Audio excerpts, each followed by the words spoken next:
Hi, this is Eternal King here, bringing you another LOR video today.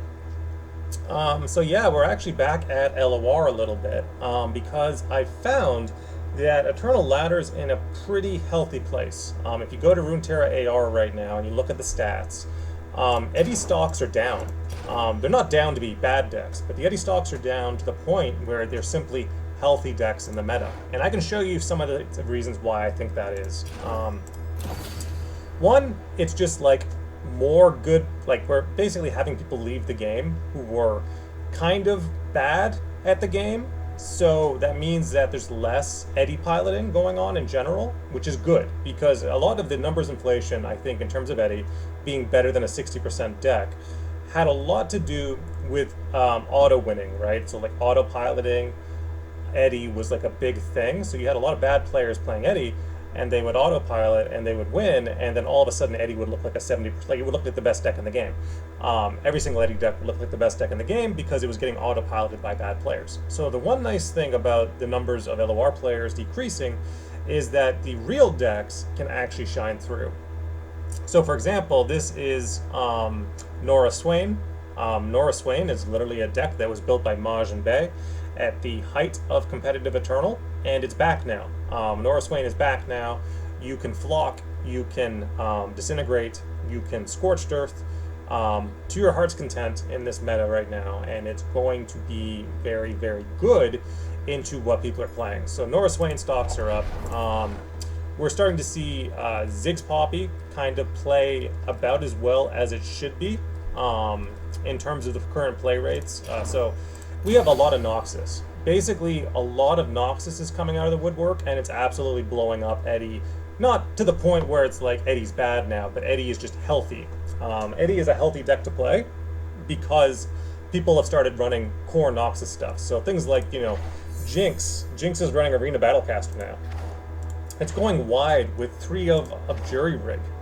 Like, who would have thought to see 3 of Jury Rig with Arena Battlecaster in a Noxious shell and have it win enough to be competitive with Eddy, right? 3 visions, 3 jury rigs, reborn grenadiers, just a lot of go wide pressure with the 3 of house spiders and the flame chompers and all this stuff, like just really a lot of go wide pressure in your Jinx Draven shell, even augmented experimenter, like old school tech coming out of the woodwork. Really nice to see. This is the kind of thing that I like to see in LOR when, that's why I love Eternal as a format, is that even decks that you might view as not, or cards you might view as not that competitive, like Arena Battlecaster, vanilla Noxious card that gives your tokens and makes them bigger, is actually doing pretty well right now because Eddy decks are just dumb. Like, they're dumb decks. The way that they play, the way that they function, they're big, dumb, stupid head decks. And the best way to beat them is just to, again, out aggro them, out Noxious control them. A lot of Noxious solutions right now. So really nice to see that doing well. And then obviously I mentioned Ziggs Poppy. I'm not sure if I imported the new version of the list. Ziggs Poppy is largely unchanged in terms of, this is the top tier list for Ziggs Poppy. If you don't know, I piloted Ziggs Poppy to top 100. I can tell you that it is a good deck. Recently I've been more of an Azir Aurelion main, but I can tell you that Ziggs Poppy is a very good deck. So 3 Beards, 3 Crimson Pigeon, 3 Gloom Sprites, 3 Legion Rear Guards, 3 Legion Saboteurs, House Spider, Demolitionist, Pokey, Stone Stackers, Vandal City Mayor, Noxious Fervor, Ziggs Poppy, Decimate, again, this is the kind of thing that you would see from a Ziggs Poppy list.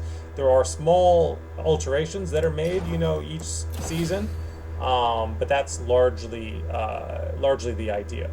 Now, Bandletree, currently not being played, but there was, a couple seasons ago, a top player who ran Bandletree, and that was very effective into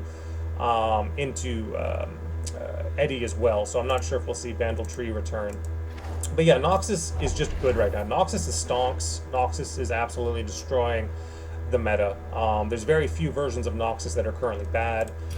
Even things just like Pirate Aggro right? So just like your standard kind of pirate aggro shell, however you want to run that, is going to be good. And again, just like grab the top lists from Runeterra AR. In terms of the exact ratioing that you need to be successful, it doesn't matter too much. But yeah, if you want the exact ratioing, then play around with Runeterra AR and the rank, the stats system there, and pull the exact lists that you need. But yeah, lot of Noxious aggro, right? A lot of Noxious aggro doing very, very well. So again, Ziggs Poppy, Nora Swain, Pirate aggro, these things, a lot of Jinx decks. So Jinx, Draven go wide. All this stuff's doing really, really well into Eddy. So actually, Eddy's stats, and I'll show you the Eddy list that people are still kind of running. It is, stuff like the Elder Dragon. It's the Elder Dragon, Noxious spam kind of style of deck. It's not this one. This is the fun version where you run like Viego with Elder Dragon. The competitive version is where you run. Is it It That Wanders or the 7 mana Freljord card that you can run?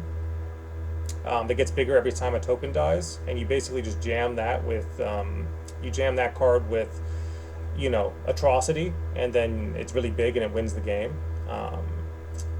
So again, that deck is very good. There's nothing like most Eddy decks are almost a waste of time for me to go over because they're not new, and the way that they're built is very, very straightforward. It's always the biggest creature spam solution you can find as quickly as possible. And so again, you can still run your Demacia Eddy, your Shadow Isles Eddy. It's like this, the Heysho shells with Morgana, Elder Dragon, and you just spam big stuff with like Cytheria and Cloud Drake. Like that's still good. 60% win rate there. The Shadow Isles version is still good, and then the Freljord version is still good. They're all like 60% win rate decks. They're just now slightly under what Noxious is putting out in terms of win rate, and that's like good to see. That's a healthy change. This is the first change I've seen to Eddy numbers. And this is why I'm making the video. This is the first change I've seen to Eddy numbers in Ranked Eternal in a long time. Like, I'm telling you, I've looked at like 3 identical seasons of Elder Dragon Spectral Matron, and this is the first time I've ever seen decks start to do well into it. So it is the Noxious aggro decks for the most part. For my part, my Azir Aurelia list is still top tier. It is one of the best decks in the game. So, in terms of the exact ratioing, I keep it pretty even. Some people prefer to be heavier on Shadow Apprentice for the elusive damage, which is okay in certain matchups. You need the extra elusive damage. I'm not as big of a fan of Shadow Apprentice. I'll just run the one copy. Dune Keeper, Sparring Student, Treasure Seeker, Emperor's Dais, Green Glade Duo, Ribbon Dancer, Emperor's Army, Azir, Desert's Wrath, Domination, Aurelia, Blossoming Blade, and Defiant Dance as a 3 of. And this is the very even Steven ratioing that I run, and it doesn't lose in Eternal. Like every single game that I've played in Eternal this season with this deck, it has not lost. It has a 100% win rate. Small sample size because I'm not like hardcore into ladder anymore, but I also took down a top 100 Masters player with it, like without barely trying. And he was very much leaning into the Noxious meta as well. He was very much like Noxious is good right now. And he was even running like Noxious with healing, so it was like really hard to get pushed through that, but my deck would push through anything. So obviously Azir Aurelia still being very good, about on par with Eddy, being like a 60% win rate deck. I haven't seen much Temple right now, probably because there's so much Noxious landmark removal that Temple might be a little awkward.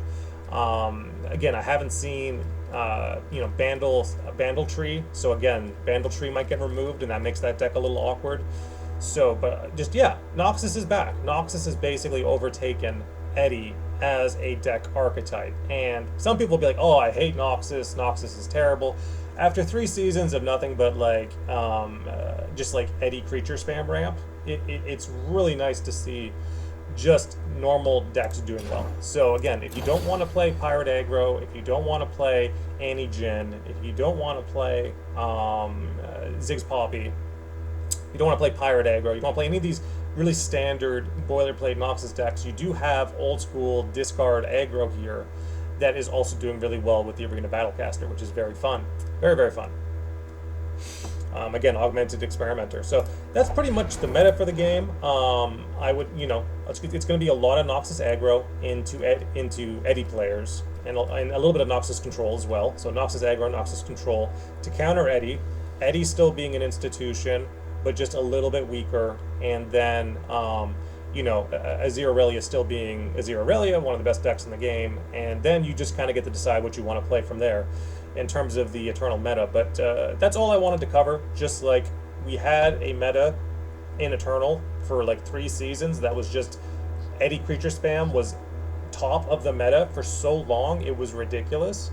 Really nice to see that, people are just like, oh yeah, Phlox disintegrates, hard removal, cheap and mana efficient, and it'll kill things in Eddy.